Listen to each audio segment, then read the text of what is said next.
Sérgio Moro, o que você tem a dizer sobre o Lula ter mandado o avião da FAB buscar a primeira-dama do Peru condenada por corrupção na Odebrecht?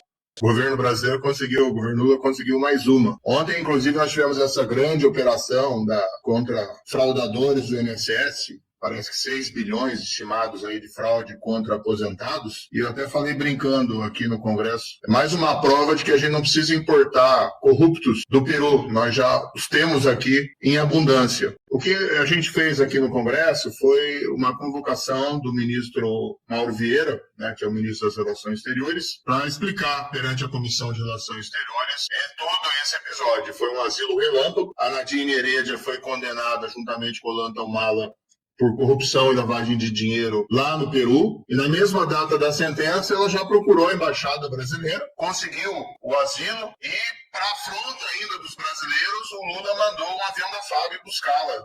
E ela veio ao Brasil como se fosse uma espécie de chefe de Estado com todas as honras. Então foi um grande assinte. Eu tenho, durante toda essa semana, concedido uma série de entrevistas a veículos de imprensa do Peru. Eles têm me procurado para saber a situação aqui no Brasil em relação a esses fatos, e o sentimento lá é de indignação. O asilo político é um instrumento tradicional usado na América Latina para ser concedido a pessoas perseguidas politicamente, pessoas normalmente que são vítimas de processos por serem opositores de um determinado regime, por crimes de opinião, casos, por exemplo, que a gente vê lá do Maduro, aquela perseguição desenfreada contra a oposição venezuelana, Maria Corina Machado. Ali faz sentido. Agora, conceder asilo político a alguém que foi condenado por corrupção e ainda porque teria recebido suborno de uma empreiteira brasileira, a Odebrecht, que também subornou aqui dezenas de agentes políticos do Brasil, é um tapa na cara do brasileiro e dos peruanos. Então, precisa ter consequências, precisa ter reação. Magnífica explicação. E tem outra coisa que o pessoal quer saber. Como que a Odebrecht foi parar lá no Peru, envolvida com corrupção? Existem outros países que a Odebrecht também tem históricos de corrupção? A Odebrecht, ela subornou políticos aqui no Brasil e políticos também estrangeiros para obter contratos no exterior. No Peru, a partir ali mais ou menos de 2016, 2017, num desdobramento da Lava Jato brasileira, começaram a surgir provas, principalmente decorrente de extratos bancários de contas da Odebrecht no exterior e de própria colaboração de delatores executivos da Odebrecht, de que ela teria subornado diversos agentes políticos no Peru. Tem o caso do ex-presidente Alejandro Toledo, que inclusive estava nos Estados Unidos e foi extraditado recentemente ao Peru por ter recebido suborno da Odebrecht. Tem o caso, que ainda sob investigação, do Pablo Pedro Kuczynski, também presidente do Peru, que acabou tendo que renunciar num desdobramento aí da Lava Jato. E tem o Ollanta Humala, que foi presidente do Peru, e consta que ele e a esposa dele, a Nadine Heredia, teriam recebido suborno da Odebrecht em 2011, destinado à campanha eleitoral, algo em torno aí de 3 milhões de dólares, na época mais ou menos 4 milhões e 800 mil reais. Inclusive, quando a gente estava com o caso da Lava Jato aqui no Brasil, apareceu, as pessoas talvez se recordem, uma planilha eletrônica chamada Programa Especial Italiano, foi encontrado no aparelho celular do Marcelo Odebrecht e também em e-mails de executivos da Odebrecht. E esse programa especial italiano, ele retratava uma espécie de conta corrente informal entre a Odebrecht e o Antônio Palocci, que controlava contas ali do interesse, segundo ali foi relatado na época, da presidência da República. E dentre os lançamentos de débito que tinha nessa planilha, tinha lá Programa OH, né, que foi identificado como sendo o Programa Ollanta Humala. Então a Odebrecht, ela teria subornado, pago o suborno para a campanha eleitoral do Ollanta Humala e para sua esposa estaria envolvida diretamente. Há quem diga até que ela era a cabeça desse esquema criminoso no Peru, e agora eles foram condenados, e de repente o Brasil, de Lula, concede esse vergonhoso asilo político e depois esse voo da vergonha, manchando o bom nome da Força Aérea Brasileira. Né? Não sei se o ministro poderia recusar, o ministro da Aeronáutica, mas deveria ter havido um protesto aí de realizar o transporte de alguém condenado por corrupção para trazer essa pessoa aqui para o Brasil. Mas é um retrato, vamos ser bem sinceros, do governo Lula. O governo Lula é isso que a gente está vendo. Uma deterioração não só econômica do país, a inflação está aí no supermercado para todo mundo ver, os juros nas alturas estão aí igualmente, e a degradação moral.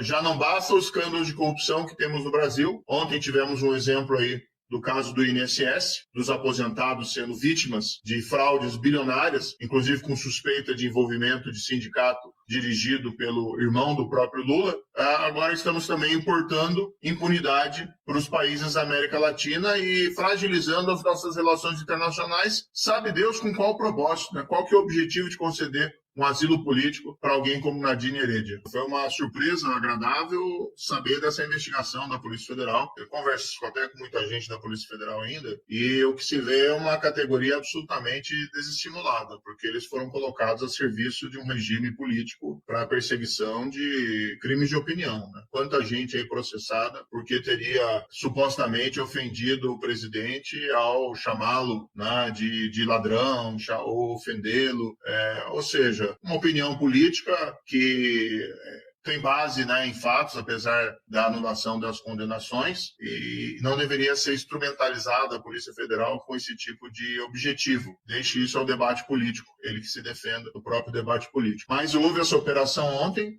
foi uma exceção de uma ausência de ações nesse sentido nos últimos anos, e que pelo menos é um sinal positivo, mas também retrata toda essa escandalosa aparelhamento da máquina pública em favor da máquina política que alimenta o PT. O que aparenta, eu não conheço os detalhes aí da investigação ainda, só vi o que saiu da imprensa, mas o que aparenta é que havia uma apropriação fraudulenta de recursos dos aposentados, né? Os aposentados recebiam as suas pensões, as suas aposentadorias, sofriam descontos ilegais para pagar serviços inexistentes prestados por associações de sindicatos, de aposentados, amigos do governo. E isso num patamar aí de 6 bilhões de reais. É dito que essa fraude teria começado até antes do próprio governo Lula, mas o volume teria se intensificado significativamente a partir de 2023. Agora foi interrompida essa fraude. E surgiu essa surpresa ainda na data de ontem, que um dos sindicatos envolvidos é dirigido ou tem por vice-presidente, tem por um dos seus dirigentes, o próprio irmão do presidente da República, aquele Frei Chico, que lá no passado, né, depois anularam isso também, teria sido acusado de receber uma espécie de mesada da Odebrecht. A gente vê que esses fatos vão se repetindo. Né? Eu sempre entendi o seguinte, se o crime não encontra barreiras, as coisas tendem a voltar. E é o Brasil do Lula que está de volta. Em relação ao outro tema da Odebrecht, a Odebrecht, de fato, ela até admitiu isso no acordo de leniência, que ela pagou suborno para dezenas de agentes públicos mundo afora. Então tem desdobramentos no Peru, tem desdobramentos no Panamá, inclusive o ex-presidente, Ricardo Oliveira também ali foi condenado criminalmente ou está em julgamento. Tem casos no México, tem vários casos de lavagem de dinheiro em países europeus, como ali na Suíça. Vários desses países fizeram a sua lição de casa. Outros países tiveram dificuldades. A Colômbia, a própria Bolívia ali não teve muitos desdobramentos, mas foi algo disparado. Equador tem até hoje o Rafael Correia, né, que acabou fugindo do país e está lá escondido lá na Europa por conta de desdobramentos da Operação Lava Jato, mas teve lá um vice-presidente que foi condenado e se preso, que é o Joseph Glass.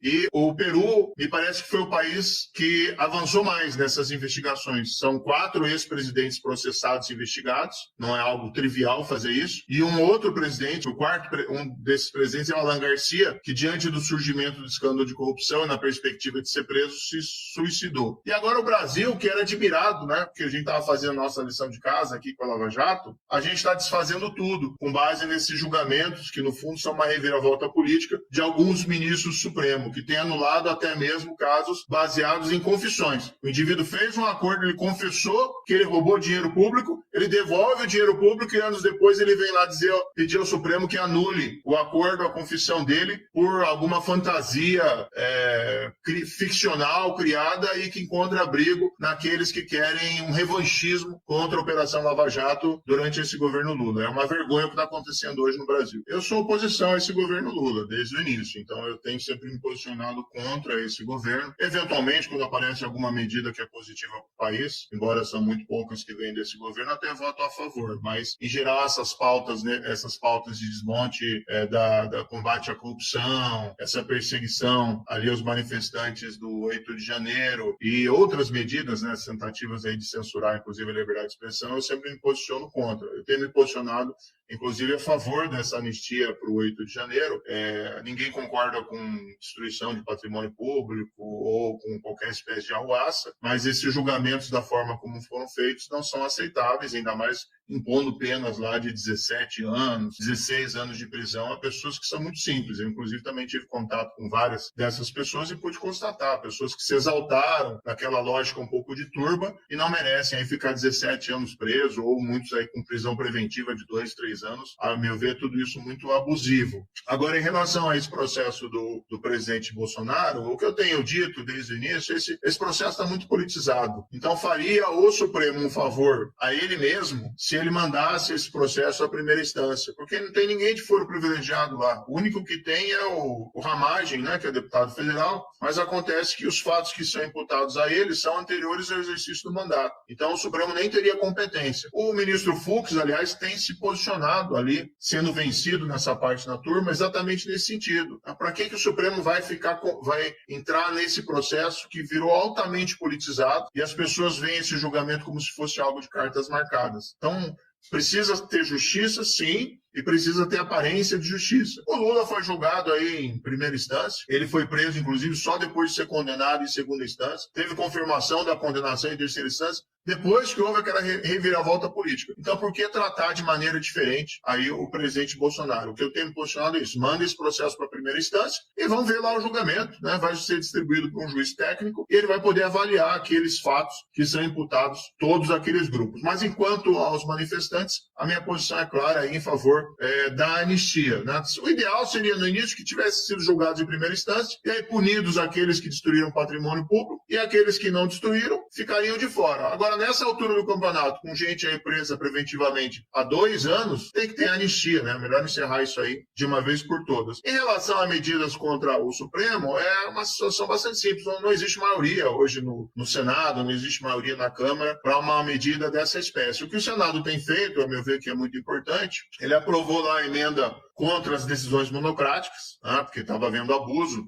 tivemos suspensão da lei das estatais por mais de 1 ano, com base numa decisão monocrática do ministro Lewandowski, que depois virou ministro da Justiça do governo Lula. O Senado aprovou, foi para a Câmara e agora está parado lá na Câmara. Né? Não sei porque a Câmara também não avança com essa pauta. Nós aprovamos também a PEC antidrogas, diante uma reação de uma decisão do Supremo, que me parece errada, de querer descriminalizar o posse de maconha para consumo, ou estou confundindo até para venda, né, de 40 gramas de maconha. A meu ver, não é uma seara que cabe ao Judiciário, cabe ao Senado. Mas medidas mais drásticas não existe a maioria necessária para fazê-lo. Agora, a manifestação de indignação, a oposição, o que a gente tem tido condições de fazer sendo minoritários, nós temos feito. Inclusive, essa própria convocação do ministro na Comissão de Relações Exteriores, para que ele tenha ali a oportunidade de se explicar, né, e explicar à sociedade brasileira por que o governo Lula está querendo importar gente que praticou corrupção e ainda subornado por uma empresa brasileira. Por que a gente quer estragar a nossa imagem internacional, já abalada? Por que a gente quer estragar nossas relações internacionais com o Peru para salvar da abrigo, da impunidade, a Nadine Heredia? Eu acho muito difícil